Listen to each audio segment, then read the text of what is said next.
장애인 문화복지신문 제532호 제1면 기사입니다. 학대 멈추고 인권 지키고. 경기도 제1회 장애인 학대 예방의 날 기념식 개최. 또 22일 첫 기념식 개최. 사각지대 없는 안전한 공동체 구축 다짐.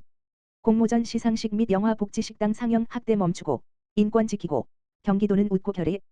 경기도는 22일 경기도 장애인 복지종합지원센터 대회의실에서 제1회 장애인 학대 예방의 날 기념식을 열었다.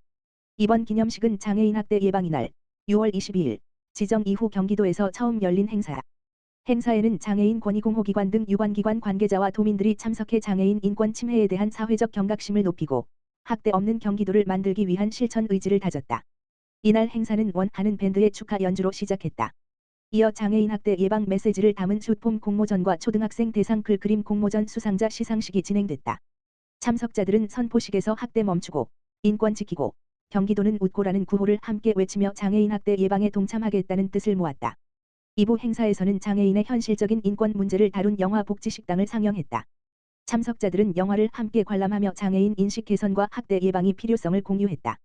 금철환 경기도 복지국장은 장애인 학대 예방은 특정 기관의 노력만으로는 한계가 있으며 주변의 작은 징후에 귀 기울이는 도민들의 관심이 모일 때 가능하다며 경기도는 장애인 권익공호기관 등 유관기관과 긴밀히 협력해 학대 사각지대를 촘촘히 살피고 장애인이 안전하게 일상을 누릴 수 있는 환경을 만드는 데 최선을 다하겠다고 말했다.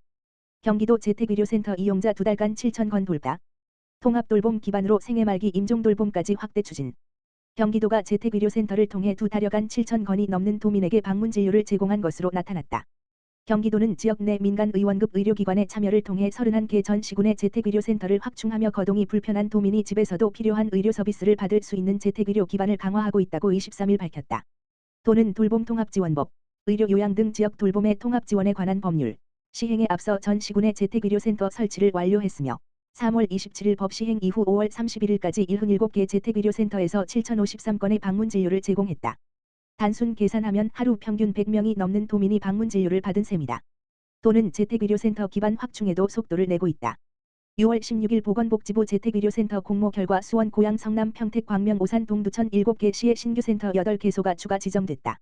도는 신규센터가 조기에 자리 잡을 수 있도록 경기도 의료원 책임지원 체계에 편입하고 전문진료 검사 단기 입원 등 후방 지원을 연계할 계획이다. 현재 경기도 의료원과 업무 협약을 맺은 재택의료센터는 63개소로 전문진료 검사 단기 입원 등 후방 지원 8건, 방문진료 현장 교육 및 컨설팅 6건을 지원했다. 또 방문진료 차량 주정차 배려 스티커를 발급해 의료진이 더 안전하게, 더 빠르게 환자 곁에 닿을 수 있는 여건을 갖춰가고 있다. 현장의 반응도 긍정적이다. 파주 연세송내과 재택의료센터 송대훈 원장은 최근 행정복지센터가 발굴한 의료 사각지대 독거 환자의 사례가 기억에 남는다며 당시 약 20일간 식사를 못한 상황이었고 재택진료 중 뇌경색과 통풍 의심 소견이 발견돼 후방지원 의료기관인 경기도 의료원 파주병원으로 신속히 이송할 수 있었다고 설명했다. 이어 송 원장은 이후 응급실 진료부터 통합병동 입원 치료, 치료비 지원까지 원스톱으로 연계되며 환자가 건강을 회복하셨는데 이는 지역사회 통합돌봄 체계가 현장에서 실질적으로 작동하고 있음을 증명한 대표적인 사례라고 강조했다. 재택의료센터는 의료 그 이상을 본다. 의료진이 환자 가정을 방문하는 과정에서 건강 상태뿐 아니라 식사, 주거, 돌봄 공백 등 복합적인 어려움이 자연스럽게 드러나기 때문이다. 이를 통해 발굴된 대상자를 읍면동 행정복지센터 등 통합돌봄 창구로 연계해 적시에 필요한 지원을 받도록 할 수 있다.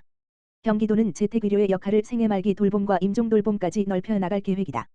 이미 찾아가는 돌봄의료센터를 운영하며 대상자에게 생애 말기 돌봄 교육 104건, 호스피스 제공 및 연계 25건을 실시해왔다. 도는 이러한 경험을 바탕으로 재택의료센터에도 생애 말기 돌봄에 대한 교육을 실시해 거동이 어려운 환자가 임종기에도 병원 이송에만 의존하지 않고 가정에서 존엄하게 마지막 시간을 보낼 수 있도록 지원체계를 마련해 나갈 예정이다. 유영철 경기도 보건건강국장은 경기도는 31개 시군 전역의 재택의료센터를 확충하며 도민이 집에서도 필요한 의료 서비스를 받을 수 있는 기반을 넓혀가고 있다며 앞으로 재택의료센터가 통합돌봄 대상자를 찾아내고 연결하는 현장 거점이자 생애 말기와 임종돌봄까지 지원하는 경기도 돌봄의료 체계의 핵심 축이 될 수 있도록 적극 지원하겠다고 말했다. 경기도 교육청 특수교육원, 장애, 학생 대학생 활체험 지원 사업 추진. 경기도 교육청 특수교육원, 원장, 서명규. 이 장애 학생의 대학 진학 의지를 고취하고 학령기 특수교육과 대학교육을 체계적으로 잇기 위해 2026 장애 학생 대학생활체험 지원 사업을 추진한다. 22일부터 12월 4일까지 운영되는 올해 사업은 국가시책 특별교부금 1억 8천만 원을 투입해 도내 9개 대학, 경동대, 단국대, 가톨릭대, 안산대, 경민대, 서정대, 한경국립대, 대림대, 중부대, 연계하여 진행된다. 참여 대학들은 고등학교 및 전공과에 재학 중인 특수교육 대상 학생과 학부모를 대상으로 입시형, 체험형, 통합형 등 학교별 여건에 맞춘 맞춤형 프로그램을 제공한다. 입시형은 특별 전형 안내, 입학사정관과의 1 멘토링, 모의 면접을 통해 입학 경쟁력을 높이고, 체험형은 캠퍼스 투어, 대학 강의 참관, 대학생활 워크숍을 통해 적응력을 키운다. 특히 이번 사업에서는 수업 참관과 전공 체험 시 인공지능, AI, 코딩 등 디지털 분야의 학습 기회를 적극 제공하도록 권장했다. 아울러 대학 재학생 멘토를 1로 연결해 실질적인 대학 생활 적응을 돕고, 호텔 조리, 반려동물 웹툰 등 각 대학의 특성을 살린 다양한 전공 실습 기회도 부여한다. 서명규 경기도교육청 특수교육원장은 이번 사업이 장애 학생들에게 대학 환경에 적응하고 주도적으로 진로를 설계하는 발판이 되기를 바란다며, 앞으로도 장애 학생들의 성공적인 사회 전환을 위해 현장 중심의 교육 지원을 아끼지 않겠다고 말했다. 제8회 경기도 어울림 제6대회 2026 김포 사전 한차 스포츠 안전점검 실시. 경기도 장애인 제6회 회장 김동연은 제8회 경기도 어울림 제6대회 2026 김포의 안전한 대회 개최를 위해 6월 22일 월에 개최지 관계자, 도 종목단체, 스포츠안전재단 등 15여 명과 함께 한차 안전 현장 점검을 실시했다.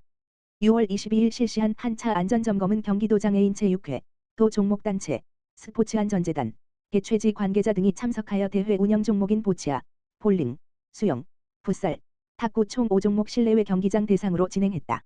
특히 최근 여름철 폭염이 예상됨에 따라 유일한 실외 종목인 풋살 경기장을 대상으로 폭염 대비 체육행사 운영 기준 준수 여부와 응급상황 대응 체계, 휴식 공간 및 냉방시설 확보 현황 등을 중점적으로 확인하였다. 이와 함께 장애인 선수와 참가자의 이동 동선, 편의시설 및 안전시설 설치 상태, 시설물 유지 관리 현황 등을 세밀하게 살펴 경기 운영 과정에서 발생할 수 있는 잠재적 위험 요인을 사전에 발굴 보완하고, 모두가 안심하고 참여할 수 있는 안전한 대회 환경 조성에 만전을 기하였다. 백경열 사무처장은 제8회 경기도 어울림 제6대회 2026 김포가 장애인과 비장애인이 스포츠를 통해 소통하고 화합하는 축제의 장이 될 수 있도록 철저한 안전관리에 최선을 다하겠다며, 특히 여름철 폭염에 대비해 경기장별 안전대책과 응급상황 대응 체계를 면밀히 점검하고, 관계기관과의 긴밀한 협력을 바탕으로 참가자 모두가 안심하고 즐길 수 있는 안전한 대회를 만들겠다고 밝혔다. 한편 제8회 경기도 어울림 제6대회는 7월 4일 토, 물결표 쌓인 5일, 2일간 김포시 일원에서 개최된다.